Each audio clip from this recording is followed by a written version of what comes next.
Hi, I'm Roberta. Welcome to my kitchen and welcome today to my friend Anthony Silvio Thank from you so Vanilla. much for having me. We're going to do one of Anthony's recipes now to convince you, if you're not already convinced, that cheese and seafood match made in heaven. They marry beautifully together, and today what we've got is our very popular creamy stracciatella, I love which that. is the inside part of the burrata, but it holds on its own. It's a magical product. And we're going to pair it with some beautiful, very fresh tuna crudo, which we'll slice up into, we're actually going to dice it into little pieces. And then we're going to plate that with a beautiful chunky pistachio pesto. Yum, using these gorgeous Persian pistachios. Yep. Now, you're from Sicily, or your family's from Sicily at least, and Sicily's famous for pistachios, isn't Bronte it? is a very popular town where the pistachio come from. They even have a festival, don't they? They do. The Sagra di Pistachio. And you get just about anything with pistachio. Right. In it. But we can't get Bronte pistachio in Australia. What we can get are these gorgeous Persian pistachio, which have the same incredibly vivid colour and, as you said, they smell beautiful. That incredible aroma. Sweet, buttery, nutty. Yeah, absolutely. So they're from our friend Paria at Saffron and More, and we can give you a link if you want to get some of these. What else goes into this pesto? Some basil, lots of olive oil, really good Alto olive oil. And then to finish it all off, we're going to cut up this beautiful sourdough baguette into some slices and bake it off like little crostini. And that will be a vessel for you to carry all these beautiful flavours. And you kind of just pop it in the middle of the table. Everyone digs in. Happy days. Yum. And did we mention the basil? Did I say basil? Yeah. Okay. So what I wanted to tell you about the basil, though, is we highly recommend that if you can, you get a beautiful pot of living basil because the leaves are smaller, they're tastier. Sometimes when you get the big bunches, the leaves are very large and coarse, right? If you're not growing it yourself. That's the best way. That's the best way. That's the most ideal way. But if you're not, definitely get the potted stuff. All right. So you know what we're doing. Give us a sec. We'll clear and we'll step you through it. So we're going to start with the pistachio pesto. So to make that, we also have some basil. So it's part of the beautiful green flavour profile that you get from it. And we just want to beat this down into a nice paste. So the way that you do that, I've got a nice good handful. Pop it in your mortar and pestle. So this is the way we'd start off if we were making pesto. Yes, yeah. Well, you'd start off by grounding down some garlic with the pine nuts, getting it really creamy. And then you basil. Because we're not using them, yeah. All right. So a little salt, that helps grind it up. Makes it nice and abrasive. And we would have added some salt in at some stage anyway. So begin to pound it down. Once I've got it down, then I can start moving in more of a circular motion. And the idea of doing this first is that by the time that we add the pistachio in, then the basil's not going to be too bitsy in texture. We want the pistachio to carry the texture, not the basil, because that's the star of the show. So once you've pounded it down, now we can begin to work in more of a circular motion. All right, I'm pretty happy with that. It's almost into a paste. And then at this stage, we're going to add some cheese in the form of a lovely aged caciocavallo. So I'm going to finely grate this in, about 50 grams, and then we'll incorporate that as well so it's nice and creamy. And I love this recipe because it's a recipe within a recipe, and that's always handy, isn't it? So I'm sure we're going to use this on the tuna crudo today. Yeah. What else could you do with this? Pasta. Oh my gosh. Off the heat. Yes. So never heat your pesto. That's a big tip with pesto because it will turn brown. Yes. But have the pasta al dente ready to go. Have some pasta water as well set aside. That's the secret sauce, isn't it? And then pasta have your water. fresh pistachio pesto ready to go. Stir some through, add the pasta water in bit by bit. If you want to make it more cheesy, add some more cheese, and that's it. Serve it like that, and it's absolutely beautiful. And because we're talking cheese and seafood, I'm going to say if you're not a fan of raw seafood, you should be, but if you're not, you could toss that diced tuna through at the last minute as well, and it would just set, it would just cook in that residual heat. Absolutely. So there you go, two recipes for the price of one. There you go, chef. Lovely. Okay, so we've added our beautiful caciocavallo. Now I'm just going to work this in again. Trying to achieve a nice, consistent, creamy texture before we add the pistachio in. I can already tell this is going to be good because it smells insane. Insane. I always wish you could smell what we can smell when we're making these dishes. I would say that's nice and creamy. Look, you can't see in there, but look at that. Isn't that gorgeous? What's next? Now we're going to add our pistachio. Beautiful. So I might pound in maybe half at a time. Good idea. Just to work it so we don't make a huge mess. And it's going to depend on the size of your mortar and pestle. Now, the question. Yes. Could we do it in a food processor? You can. Okay. You can. Yeah. Yeah. Because I know chefs are sometimes pedantic about the difference. Yeah, it's not classic, but if you were going to do that, just make sure you're pulsing. Exactly. So have it on full pelt before this stage when you're just trying to emulsify the initial ingredients. Yep. But at the stage when you add the pistachio, because it's more of a textural thing that we're going for, just pulsing. Bzz, bzz, bzz. We don't want pistachio butter. We want a nice chunky, yes, yeah, textural. That's right. Yum. If you wanted to make this pistachio pesto ahead of time for another recipe, if you wanted to use it in pasta or serve it in some other way, you could. What I'd recommend is you pop it into a jar and put about a centimetre of olive oil on the top, and that helps preserve it. That's just like you do with pesto genovese. That's it. Yep. That's my little nonna tip for the day. So you can see that I'm not overly pounding this because I want to retain some of that beautiful chunky texture. So I feel like I've reached the correct consistency. Let's have a look how chunky those pieces of nuts are. See how that is? Beautiful. Really, really nice. Yum. Oh, that is so good. The pistachio and the basil together. Yeah, this is just such a beautiful combination together, pistachio and basil. It's Yum. Gorgeous. Now, have you ever looked at an Italian recipe where in English we go comma to taste? In Italian they go comma QB. Yes. And I had to ask Anthony, what is this QB and what is it? It's a nonna measurement. So it's not a real measurement, but it's when it's just enough. So it translates to quanto basta. Quantity enough, literally. Quanto basta, when it's enough. Oh, okay, when it's enough. Yeah, quanto basta, when it's enough. Yeah, so how much do you put? Quanto basta, when it's enough. You put enough. You just put enough, that's all. So I like to write precise recipes for you. I like you to then take them and make them your own and tweak them, but I like to give you an idea to start with. So Anthony sends me the recipe for this and his olive oil, he says, a little olive oil, quanto basta. And I'm thinking, a little olive oil, what's that, a tablespoon? And he goes, no, about 100 mils. I'm like, that's not a little olive oil, my friend. So I have 100 mils here. Yes. Let's see how much he uses. Let's see how much is quanto basta. So at this stage, we move off away from this and we change the utensil to a spoon. Just makes it easier to incorporate. And I'll start to add some first and then I'll stir it through. And I'm going to check how much is left, if any. And we've got the big bottle there, just in case we need more. I can assure you I'll be using the whole bottle. And this is a nice robust oil. Yes. Because this is a southern Italian dish. The olive oil in the south tends to be more robust. In the north, it's more delicate, right? These flavours can really live up to it. You want something peppery, something grassy, because the basil is exactly that. So we're using the beautiful Alto from down near Crookwell, but a good, robust olive oil, something with a bit of pepper and a little bit of herbaceousness, I would think. Definitely, yeah. If you use a delicate olive oil, you won't taste it. Right. In this mix. It'll get lost. Because you've got very piquant, salty cheese, you've got the herbaceousness of the basil, and these things really require quite a robust olive oil, I think. Okay. Yeah.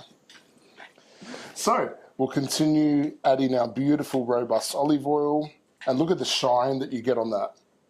It really is just like a beautiful pesto genovese, but with a very different flavour profile, obviously. Yeah, and not quite as smooth in texture. There we go, that's the whole... That's the 100 mils. That's the whole bottle. Now, Nonno, do we need any more? Because I'm sure Nonno's measured by quanto basta as well. You could, but I think we're pretty much at the right consistency. There we go. I Yeah. pinned him down to a precise recipe. I'm happy. So we're going to drizzle some beautiful lemon olive oil Oh, on the top Alto after, lemon just oil. for garnish. Gorgeous. To give that beautiful perfume. So I think that is looking really beautiful. So once you're done, make sure that you taste for seasoning. The cheese is quite salty, so we just want to make sure that we've got the right amount of salt. Beautiful. Very, very yummy. No more salt needed? No more salt needed. Okay. So we put this aside and we'll Yes. get our tuna out. Absolutely. Let's go. Now let's make the crostini, which is a beautiful crispy bread that we can pair with our stracciatella. All you need to do is slice your baguette quite thinly, about 1/2 centimetre in width. And we're going to place it onto a baking tray. Drizzle some lovely extra virgin olive oil on top and season with a little salt. And look, you may have done this before, but if this is new to you, then this is such a good use, especially for stale baguettes, right? I often buy a baguette and I only need half of it. And I think I'm going to get to the other half, but I don't. Now, I often turn it into breadcrumbs, but this is another really good use for bread that's been sitting around just for a few days, isn't it? Absolutely, yeah. It almost works better with stale bread, actually. It's just easier. Now, I'm short on baking trays at the moment, so my paella pan is becoming a baking tray. Works but just fine. In your kitchen, you make do, right? You work with what you've got. Lovely. So good drizzle. Good drizzle. Quanto basta? Yeah, quanto basta. Exactly. We're learning. And then we'll season up with some lovely sea salt flakes. Beautiful.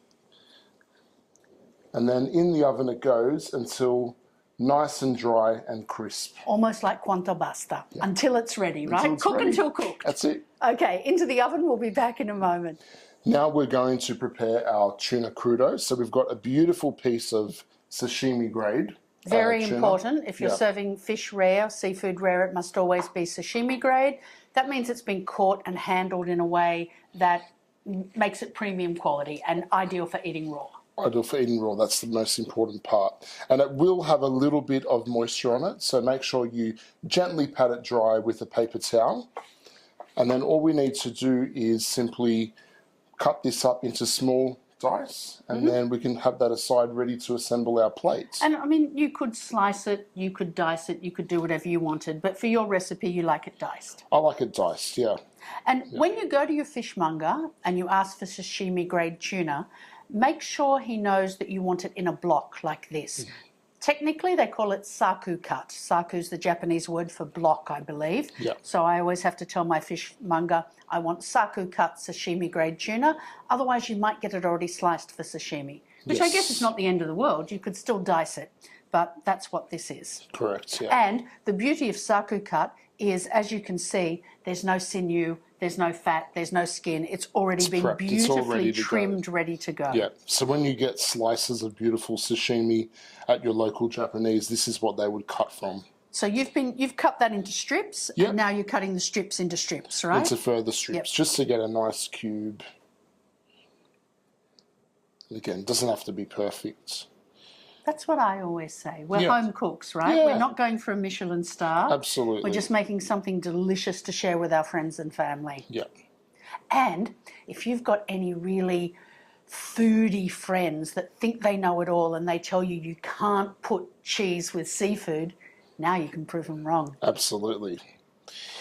Okay, lovely. So I've got all of our beautiful strips of tuna. Now we simply have to dice it up. And you don't want to do this ahead of time. The thing about sashimi grade is you really should be using it the same day you buy it. Yeah. If you have to buy it the day before, that's understandable. Keep it in the coldest part of the fridge with an ice brick above and below it, but don't dice it until you're ready to go. That's right. The less surface area it has, the better. Yeah. Once it's diced up, you want to eat it within an hour or so. Yeah, and always make sure that your chopping board, your hands, your utensils are very clean as well. Good point. Which is Always fine. anyway. Yes. Not just when you're using raw things, but Yeah. that's, clean as you go. You see the best chefs are always wiping down their work surfaces, aren't they? Yeah. And if you have any left over, it's absolutely fine to eat the next day, but not raw.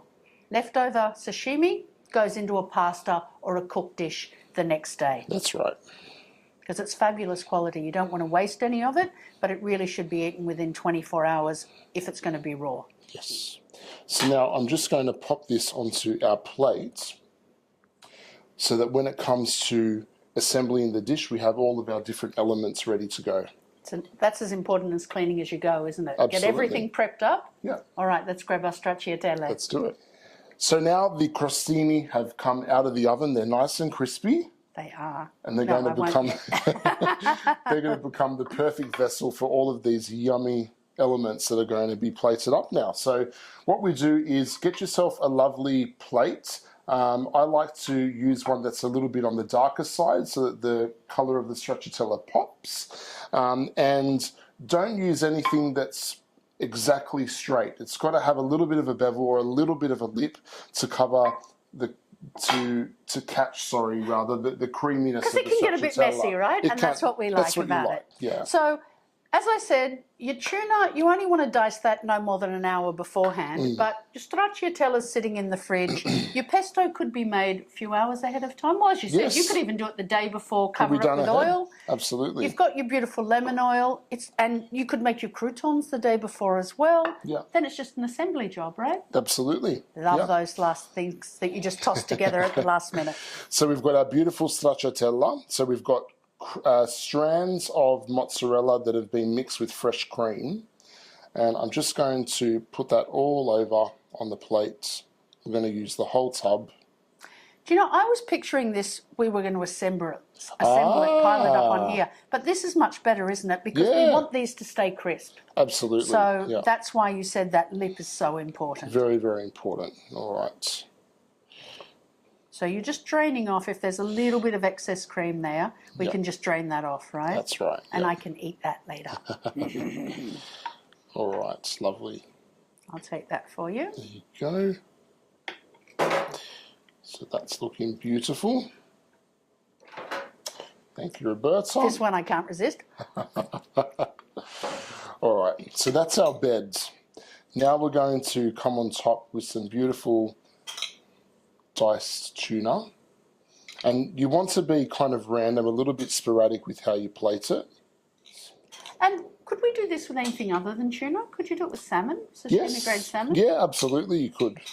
You know what? Scallops. I know it's Scallops, white on white. Oh, no, it'd be beautiful. But I think raw scallop is probably the best way to eat scallop, although you're going to show us another little trick of them soon, I know. I think I would use some botarga freshly grated on top if I was to do scallops. Oh my goodness, really I want to do that. Yeah.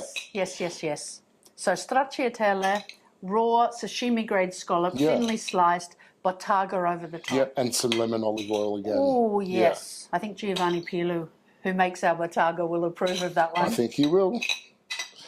Lovely. There we go. Oh, you did use it all. There you go.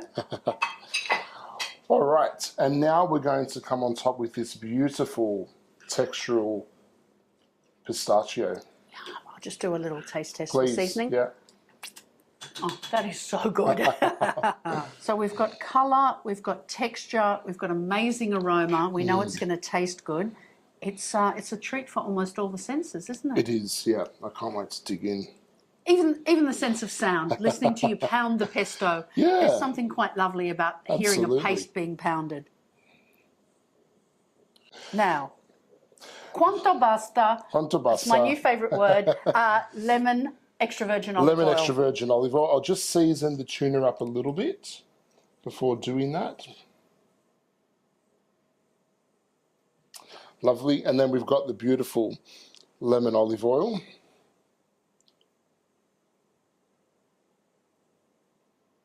Now they do lemon, and I think Alto also do a mandarin. Mandarin would be beautiful as well. Look at that. Let it rain. Oh, fantastic. That looks amazing, Anthony. So what we're going to do in just a minute, once we turn the camera off, is we're going to pile it onto these and dig in, and crunch through. Absolutely. I love it. And that could sit on the table for half an hour or so. Probably not out in the direct sunlight. It won't last that long. No, I know. But what I mean is you do it, you put it on the table, you pour a glass of wine, you sit back and relax, and you show your friends that seafood and cheese do go together. Absolutely. Enjoy.